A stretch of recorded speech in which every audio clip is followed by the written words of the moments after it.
أم أودعت خطأ بالمستودع؟ تساؤلات ما زالت تحير الأسرة. الوكيل العام للملك أمر بإجراء تشريح طبي للتأكد من أسباب الوفاة. زينة إتلامين وعبد الغني الطهراوي. كان يحلم أن يحضن سارة التي ولدت خداجا بمستشفى صويرة، لكنه اليوم يحمل تابوتا يسكنه الحزن والحرمان من أبوة لم تكتمل. من بعد ما توفى سيدي جينا نقوموا بالإجراءات ديال الدفن. قالوا لنا سيروا للكوميسارية، مشيت عند البوليس قالوا لي داروا محضر المرأة. من بعد صيفطوني عند وكيل الملك، جبت براه هنا المستشفى بلي غيديروا ليها تشريح.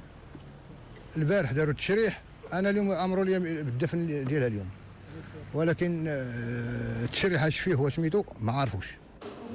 حزن لكن حيرة وتساؤلات تتنازع الأب.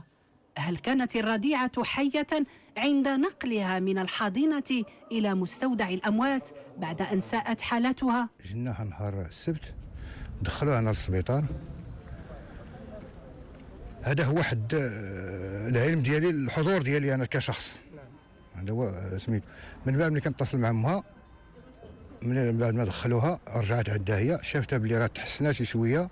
ملي رجعت الصباح قالوا لها توفات. يستحوذ الغموض والإبهام على وفاة الرضيعة. الوزارة انتدبت لجنة للتحقيق. اللجنة اخذت الأقوال ودات بحث ميداني في هذا الموضوع، ومازال البحث الإداري والطبي في هذا الشأن، ولتحديد المسؤوليات. عند انتهاء من هذا البحث غادي تقدم وزارة الصحة إخبارية في هذا الموضوع والنتائج ديال الأبحاث والإجراءات اللي غادي تاخذها. ينتظر أحمد بترقب نتائج التحقيق.